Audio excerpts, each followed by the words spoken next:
Des hommes et femmes engagés dans le service commandé, travaillant jour et nuit pour défendre l'intégrité des frontières nationales. La nation leur a rendu hommage comme depuis quelques années. Maintenant, chaque 17 mai, les forces armées de la RDC traversent un moment charnière de leur belle histoire. Elles sont confrontées aux énormes défis, notamment celui de remporter une deuxième guerre du Congo soustraite à travers le Rwanda. Le 17 mai est une journée instituée pour célébrer l'armée, ses hommes et tous ces héros qui ont fait l'histoire sous le drapeau. Depuis 3 décennies, les forces armées de la RDC et la population sont confrontées à une guerre injuste imposée par ses voisins de l'Est, avec le Rwanda en tête. Un défi que nos troupes essaient tant soit peu de relever. Il veut aussi libérer son pays contre les agresseurs. Et donc le 17 mai doit nous revenir en tête pour suivre la vision du chef de l'État, l'accompagner dans ses décisions et accepter de mourir pour ce pays. Nous n'avons pas peur des Rwandais.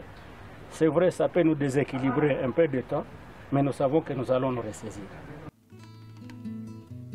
Ils sont environ 100 000 hommes et femmes qui veillent jour et nuit pour défendre les frontières nationales réparties dans les 2 345 000 km² qui composent la RDC. Dans quel état se trouvent aujourd'hui les forces armées de la RDC? Quelle histoire entoure l'armée nationale depuis sa genèse jusqu'à présent? Quelle chance s'accorder à notre armée dans ses efforts de réussir la mission de défendre les frontières? En réalité, c'est une armée nationale qui se construit après des soubresauts liés à la chute du maréchal Mobutu et les années Kabila. Caractérisée par les infiltrations étrangères et la faiblesse du budget de la défense. Mais s'il faut aller plus loin, l'appareil de défense congolais a fortement subi les conséquences d'une sorte de complot tissé dans les milieux internationaux pour lui priver de force, selon un supposé plan conçu dans le but de fragiliser la RDC. Privé de se doter en armement durant environ 2 décennies, c'est à peine que les FARDC se ravitaient en matériel de guerre et autres outils pour les rendre compétitives sur les lignes de front. Le gouvernement et le commandant suprême de l'armée sont déterminés à mettre des moyens pour notamment former de nouvelles troupes, les équiper, bien qu'on soit encore loin de résoudre efficacement les problèmes sociaux des militaires et de leurs dépendants.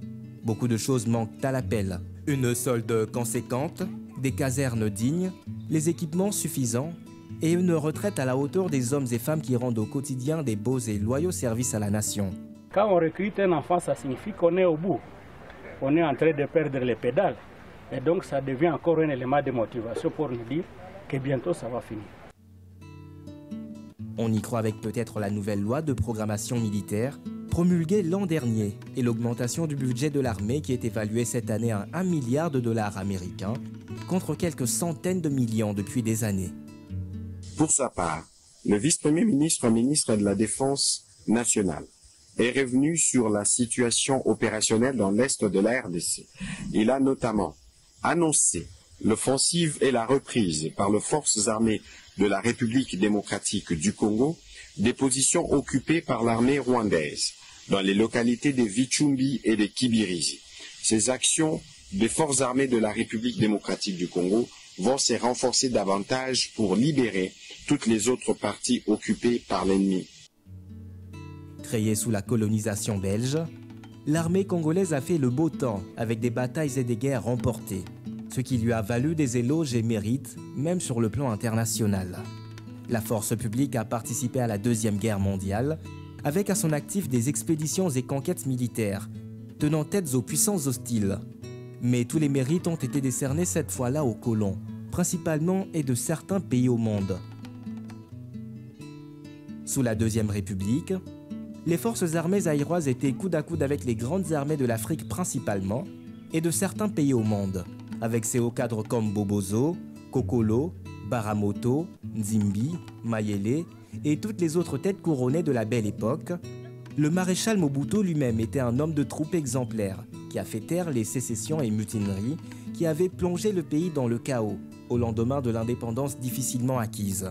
Dans la suite de temps, La RDC n'a pas cessé d'être fière de ces dignes fils de guerre qui ont fait le sacrifice de leur vie pour la patrie sous le drapeau. Qui ne se rappellera pas des généraux Mbouzamabe ou Baouma, le colonel Mamadou Ndala et d'autres valeureux soldats de la République qui ont donné le meilleur d'eux-mêmes pour vaincre la deuxième guerre du Congo. Est-ce que vous êtes prêts à aller dans le front? Vous êtes prêts à aller dans le Samonguna? Très bien. Avec l'appui de son peuple, l'armée congolaise n'a pas encore perdu de son efficacité. Elle a toutes les chances de relever le défi de mettre hors d'état de nuire l'agression rwandaise, ses supplétifs du M23, ainsi que toutes les forces négatives opérant en RDC.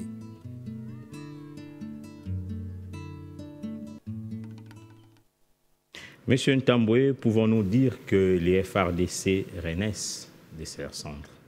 Oui, mais les FARDC existent toujours parce que nous sommes l'un des pays où nous avons des hommes de troupes en nombre aussi considérable par rapport à d'autres pays. C'est vrai que les FARDC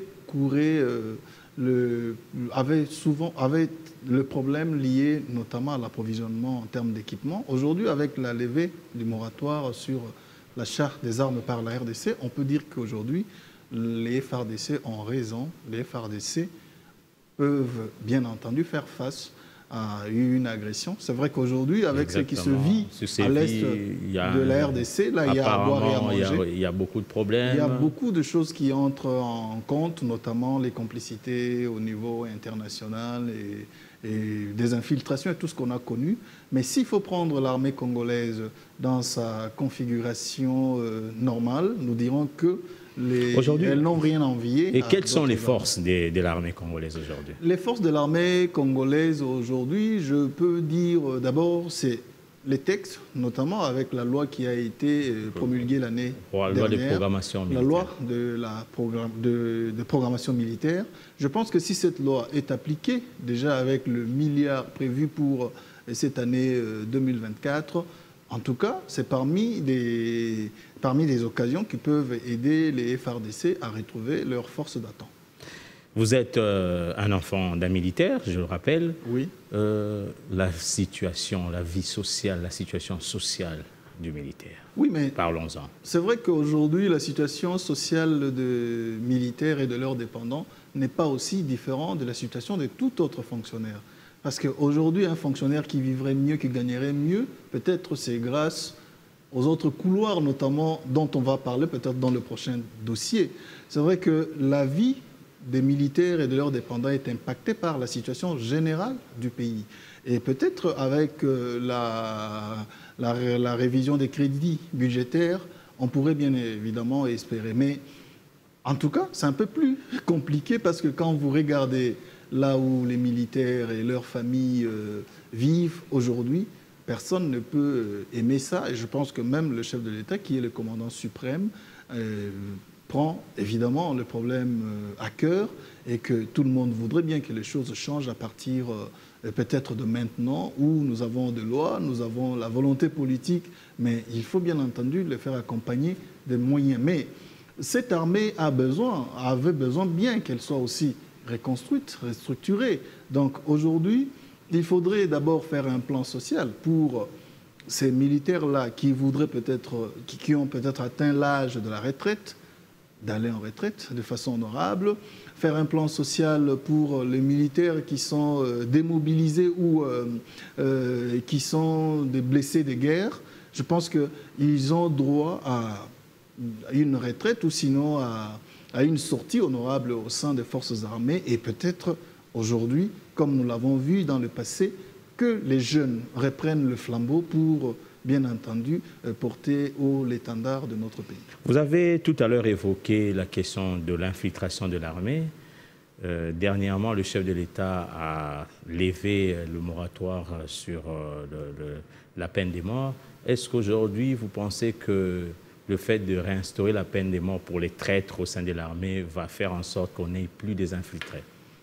Bon, le problème, ce n'est pas au niveau de l'infiltration en ce moment-là, c'est au niveau de la trahison. C'est-à-dire, quand on trahit dans l'armée, pas seulement dans l'armée, quand on trahit en termes de violer notamment la sûreté de l'État. En tout cas, les sanctions ne sont pas à exclure. La peine de mort ou non, la trahison au sein des forces de sécurité, comme ici et ailleurs, elle n'est pas aussi facile à assumer dans la mesure où, ailleurs, même aux États-Unis, la peine de mort existe toujours. Donc, en cas de traîtrise, il faut éliminer. En fait, si c'est la loi, en tout cas, je pense que ceux qui ont les prérogatives de la faire appliquer, ils n'hésiteront pas. Parce que l'armée, ou sinon les services de sécurité... Vous ne pensez pas qu'il faudrait renforcer le patriotisme, l'amour du pays au sein, dans les chefs de nos forces de sécurité? Oui, mais l'amour du pays, nous l'avons appris depuis que nous étions jeunes. C'est peut-être avec la crise, la soif de beaucoup gagner ou l'incertitude de l'avenir que plusieurs d'entre nous trahissent, mais au moins le patriotisme, beaucoup de Congolais, nous en avons. Parce que si nous avions abandonné le patriotisme depuis toujours, peut-être ce pays ou certaines parties de ce pays nous auraient été prises depuis longtemps. C'est parce que le patriotisme existe, raison pour laquelle vous avez des jeunes Congolais comme des Wazalendo, vous en avez ici aussi. C'est comme tout à l'heure, vous avez vu, après le théâtre qui a eu lieu au Palais de la Nation, il y a eu des jeunes qui ont essayé de faire quelque chose en termes de protestation en rapport avec une telle pratique. Donc le patriotisme, nous devons le renforcer, l'enseigner à nos enfants et donner l'exemple à travers ceux qui trahissent. Est-ce que M. Constantin Tambwe peut accepter un jour que son fils intègre l'armée? Oh, l'armée? Non, mais pourquoi pas? Parce que c'est déjà une fierté de servir l'armée aujourd'hui. Moi, je pense que tous les jeunes Congolais doivent être fiers de servir l'armée. D'ailleurs, l'autre fois, nous avons vu le ministre proposer que les étudiants, tout celui qui commence le cursus universitaire passe par l'armée. Je pense que c'est parmi des initiatives qu'il faut encourager parce que l'armée, la mission, c'est d'abord de service militaire. Oui, mais la mission, comme c'est le cas en Israël et dans plusieurs autres pays. De défendre notre nation. Aujourd'hui, on a même créé la possibilité d'avoir des réservistes. C'est que l'armée n'est pas à exclure dans la volonté de renforcer le patriotisme dans notre pays parce que c'est pour, évidemment, protéger notre pays, notre patrie, qui nous est cher et le seul héritage que nous avons de nos ancêtres. Et que dire alors de l'armée avec des détournements, beaucoup des soldes des militaires, tout ça? Oui, mais c'est des choses pour lesquelles la justice doit prendre en charge parce que nous l'avons constaté, il y a eu autant de procès diffusés d'ailleurs sur nos antennes où on a condamné des officiers militaires qui ont détourné les soldes et tout ça. Et je pense que les antivaleurs, nous devons à tout moment y veiller et surtout les exclure dans nos mentalités et pour le bien-être des générations futures. Nous allons prendre le troisième dossier.